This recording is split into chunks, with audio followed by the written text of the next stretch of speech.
लेकिन मैम क्या अभी भी पॉसिबल है 90 प्लस स्कोर करना? तो देखो यार, एक फाइनल स्ट्रेटेजी मैं आपको देना चाहूंगी अपनी तरफ से। कहते हैं ना कि आपने कितना देर से स्टार्ट किया ये इंपॉर्टेंट नहीं, स्टार्ट करने के बाद आप कितनी तेज उस रेस में भागे ये आपकी जीत को तय करेगा। ये आपकी जीत बताएगा कि हाँ आप कितनी तेज भागे हैं, सबको आपने पीछे कर दिया रेस में, आपने दिन रात एक किया। तो अब वक्त है स्मार्ट वर्क का हार्ड वर्क के साथ। अब गधों वाली पढ़ाई तो कर ही रहे थे, अब साथ में थोड़ा स्मार्ट वर्क भी कर लो। हेलो एवरीवन, आई होप आप लोग बहुत अच्छे होंगे, अपना ख्याल प्रॉपर रख रहे होंगे। मैं अनु सिंह, आप सभी की एजुकेटर एंड मेंटर। अब बात कर लेते हैं कि भाई बोर्ड का एग्जाम सर पे तो आ ही चुका है, लेकिन मैम क्या अभी भी पॉसिबल है 90 प्लस स्कोर करना? अगर मैं बोलूं, मैंने यहाँ पे लगा दिया है क्वेश्चन मार्क, क्या अभी भी हम स्कोर कर सकते हैं 90 प्लस? तो देखो यार, एक फाइनल स्ट्रेटेजी मैं आपको देना चाहूंगी अपनी तरफ से, जो प्रूफन है, मतलब सबने इसको फॉलो किया है और सबके आए हुए हैं कहीं ना कहीं। कहते हैं ना कि आपने कितना देर से स्टार्ट किया ये इंपॉर्टेंट नहीं है, स्टार्ट करने के बाद आप कितनी तेज उस रेस में भागे ये आपकी जीत को तय करेगा। ये आपकी जीत बताएगा कि हाँ आप कितनी तेज भागे हैं, सबको आपने पीछे कर दिया रेस में, आपने दिन रात एक किया। तो अब वक्त है स्मार्ट वर्क का हार्ड वर्क के साथ। अब गधों वाली पढ़ाई तो कर ही रहे थे, अब साथ में थोड़ा स्मार्ट वर्क भी कर लो। सबसे पहले आपको जो कुछ करना है वो मैं आपको कुछ टिप्स बताना चाहूंगी। फटाफट वीडियो को शेयर कर दो दोस्तों के साथ और लाइक कर दो, सब्सक्राइब कर दो। चैनल पे नए हो तो सब्सक्राइब जरूर करना। तो एंड तक देखिएगा वीडियो को। अगर मैं बात करती हूँ ट्रस्ट, दुनिया में तुम्हें बहुत भरोसा है, किसी ने कुछ बोल दिया, अच्छा उसने सही बोला होगा, भाई तो सबसे पहले खुद पे भरोसा कर। अगर खुद पे ही भरोसा नहीं है तो कौन सा एग्जाम, कौन सा पेपर, कौन सा सक्सेस यार? खुद पे भरोसा करो। जो तुमने ये बना के रखा है ना कि मैंने अभी तक कुछ पढ़ा ही नहीं, मेरे को तो कुछ आता ही नहीं, पढ़ा हुआ सब भूल गए, ये सिर्फ तुम्हारे दिमाग का एक वहम है। तुम खुद से पूछो, क्या तुमने कुछ पढ़ा ही नहीं है? तुमने 10% भी नहीं पढ़ा? 10%, 20% तो एक गधा बच्चा भी पढ़ के बैठा होता है, जिसको कुछ नहीं आ रहा होता है वो भी पढ़ के बैठा हुआ है। पढ़ा हुआ है भाई, तुमने सब पढ़ा हुआ है, बस पढ़ाई इधर उधर फैली हुई है क्योंकि तुमने बहुत ज्यादा खुद को डिस्ट्रीब्यूट कर दिया है लोगों में, चीजों में। अब वहां से खुद को इकट्ठा करो और समेटो और खुद पे भरोसा करो। अब डेली बोलना ये शुरू करो कि तुमने पढ़ा है, तुमने जितना पढ़ा है तुम्हें सब आता है, तुम्हें सब आ जाएगा, तुम सब बढ़िया करोगे, ये बोलना शुरू करो। सेकंड नंबर पे आता है बेटा हमारे पास stop overthinking. Overthinking में हम क्या कर रहे होते हैं? अच्छा कल उठ के ये कर दूंगा, वो कर दूंगा, ये खत्म, ये रिवीजन, ये, और कल तुम कुछ नहीं कर रहे होते हो। कल शाम को तुम सेम चीज फिर से दोहरा रहे होते हो, अच्छा नेक्स्ट डे के लिए। तो ये करना बंद करो, सोचो कम और काम करना शुरू करो। सोचने से काम नहीं हो जाएगा, काम करने से काम हो। पढ़ाई सोच रहे हो पढ़ूंगा, नहीं पढ़ पाओगे। धीरे धीरे पढ़ना शुरू करोगे। आज तुम 5% पढ़ रहे हो, कल तुम धीरे धीरे 7 पे पहुंचोगे, 10%।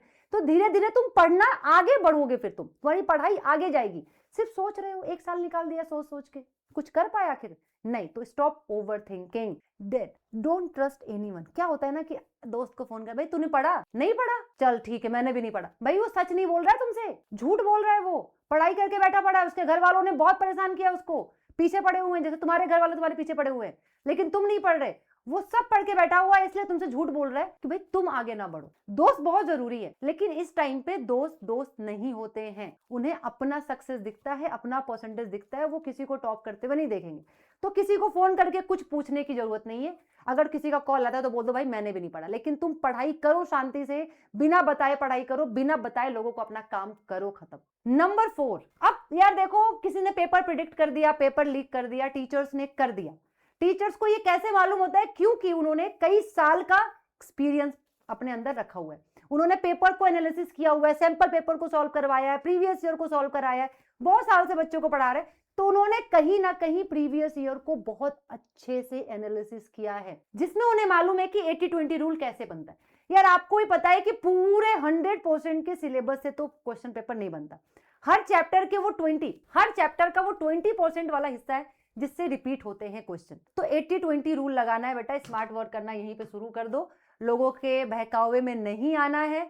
अब तुम खुद से एनालिसिस कर सकते हो। जब तुम खुद 3 से 4 साल का प्रीवियस ईयर पेपर सॉल्व करोगे तो तुम्हें मालूम पड़ जाएगा कि इस बार कौन सा पेपर रिपीट होने वाला है। समझ में आया आपको? खुद पे भरोसा करो, खुद से काम करो, और तब तुम्हें मालूम भी पड़ेगा कि तुम्हें और कौन से सब्जेक्ट पे या कौन से टॉपिक पे तुम्हें और ज्यादा ध्यान देने की जरूरत है जब तुम ये काम खुद से करोगे। एक एग्जांपल मैं देती हूँ तुमको। एक रेस होने वाला है बाइक का, तुम्हें बाइक चलाने आता ही नहीं है। अब मैंने तुम्हें बोला है कि तुम्हें ये रेस जीतना है किसी भी कीमत पे, तुम्हारे पास कोई ऑप्शन नहीं है। तुम्हें पार्टिसिपेट भी करना और जीतना भी है उस रेस में। तो तुम क्या करोगे, जाओगे पहले बाइक सीखने के वाले के पास, बाइक सीखना शुरू करोगे। तो बाइक सिखाने वाला तुम्हें बाइक सिखाएगा बस। अगर बाइक सिखाने वाला ही रेस में चला गया तो फिर तुम्हारा तो कोई मतलब ही नहीं है। तुम जीते, तुम हारे, तुम तो फेल ही हो गए, तुम तो निकाल दिए गए रेस से। तो बाइक सिखाने वाला तुम्हें सिर्फ सिखाएगा, चलना चला के तुम्हें रेस को खुद जीतना है। सेम चीज पढ़ाई में ही, टीचर बता देगा बेटा, पढ़ना तुम्हें खुद है। मैं आप लोगों के लिए मैथ्स का, केमिस्ट्री का और फिजिक्स का इंपॉर्टेंट क्वेश्चन बहुत जल्द दे दूंगी, ठीक है? ज्यादा टाइम नहीं लूंगी, 2 से 3 दिन में दे दूंगी। टू मच रिसोर्सेज है, ये भी पढ़ लेते हैं, वो भी पढ़ लेते हैं, यहाँ पे भी लाइव है, वहां पे भी लाइव है, यहाँ पे भी पढ़ लेते हैं। बंद कर दो, वरना एग्जाम खराब जाएगा, डीमोटिवेशन ऐसे घुस जाएगा ना तुम्हारे दिमाग के अंदर, कोई नहीं निकाल पाएगा। सिर्फ और सिर्फ कुछ रिसोर्सेज पे तुम्हें फोकस करना है, और वो रिसोर्सेज होना चाहिए एनसीईआरटी, प्रीवियस ईयर और सैंपल पेपर, बस। अब टाइम नहीं है आरडी शर्मा कर रहे हो, एससी वर्मा कर रहे हो, फलाना डमकाना सब कर रहे हो। फिजिक्स, केमिस्ट्री, मैथ, साइंस जो भी आएगा तुम्हारा सब इसी से आएगा। मैडम फिजिक्स का पेपर तो बहुत टफ आया था भाई, 2 लाइन के बीच में भी 2-3 क्वेश्चन बनाए जा सकते हैं। तो लाइंस को रीड करो, जो वो पिंक वाले बॉक्स होते हैं एनसीईआरटी में, उनसे क्वेश्चन बनाना सीखो, न्यूमेरिकल प्रैक्टिस करो, सब बस यही करना है, कुछ और नहीं। हाँ, सिलेबस कंप्लीट करो तो बाय द मैराथन आप कहीं से भी कंप्लीट कर लो, किसी भी टीचर को फॉलो कर लो, जो आपको पसंद है आप वहां से कंप्लीट कर लो, लेकिन इसके अलावा कुछ और नहीं फॉलो करना है। किसी की कोई सीट नहीं, किसी का कोई मॉड्यूल नहीं, बस यही आपका एक रामबाण तरीका है 95 प्लस स्कोर करने का। टॉपर यही पढ़ के गया होता है, टॉपर ने पहले बहुत कुछ पढ़ा होगा लेकिन अब वो वही पढ़ रहा है, बस इसी को रिवाइज कर रहे हैं। कंप्लीट सिलेबस बाय मैराथन मैं आपको हर बार सजेस्ट करूंगी। अब पेपर आ चुका है पास, आप मैराथन के थ्रू ही कंप्लीट करेंगे सिलेबस, और 2x के फॉर्म में। लाइव बिल्कुल नहीं करेंगे, रिकॉर्डेड फॉर्म में करेंगे। लाइव में आप 12 घंटा देंगे और उसी को रिकॉर्डेड फॉर्म में आप 6 घंटे में कंप्लीट करेंगे। तो रिकॉर्डेड फॉर्म में आपको अपनी मैराथन के थ्रू वीडियो कंप्लीट करनी है, या फिर अगर आप लाइव भी देख रहे हो तो प्लीज थोड़ा सा सेल्फ स्टडी का टाइम निकाल के चलिएगा। हो सकता है मैराथन में आप एक दिन में पूरा एक सब्जेक्ट निपटा दें, मैथ्स खत्म, केमिस्ट्री खत्म, फिजिक्स खत्म। लेकिन अगर आज आपने पूरी मैराथन 12 घंटे की है तो आपको कल उस पे बेस्ड, कल और परसों क्वेश्चन सॉल्व करना है। 3-3 दिन भी अगर आप एक सब्जेक्ट को दे रहे हो तो आपका 10 या 11 तारीख से पहले आपका सिलेबस कंप्लीट हो जाना चाहिए सारे, ठीक है? रिवीजन और प्रैक्टिस आपको सेम डे करते हुए चलना है। उसके बाद सेट डेली टारगेट्स। बच्चे इसके बिना बहुत परेशान हो जाते हैं, आपने सब कुछ कर लिया, अच्छा ये करूंगा वो करूंगा, इसके बिना सब फेल हो जाता है। अब होता क्या है कि आपको डेली टारगेट्स बना के चलना है। रात में सोने से पहले आपको ऐसी छोटी कॉपी लेनी है, यहाँ पे बहुत प्यारे तरीके से ऐसे लिख देना है कि अच्छा आज ये कंप्लीट करूंगा, आज ये करूंगा, आज ये करूंगा, कल ये। यहाँ बॉक्स बनाना है। अब इन बॉक्स पे कंप्लीट टिक लगा दो, कंप्लीट टिक लगा दो, कंप्लीट टिक। जब ये टिक लगा हुआ देखोगे ना, तुम्हारे अंदर एक अलग टाइप का मोटिवेशन आएगा, भाई आज मैंने तो ये कंप्लीट कर दिया, मेरा पूरा हो गया ये। फिर जब कल सोने जा रहे हो तो परसों का आप टारगेट बना के सो। इससे आप सुबह उठोगे ना तो आपको परेशान नहीं होना, आप सीधे पढ़ाई शुरू कर दोगे, क्योंकि आपने बना रखा है कि आपको आज क्या पढ़ना है, सीधे पढ़ाई।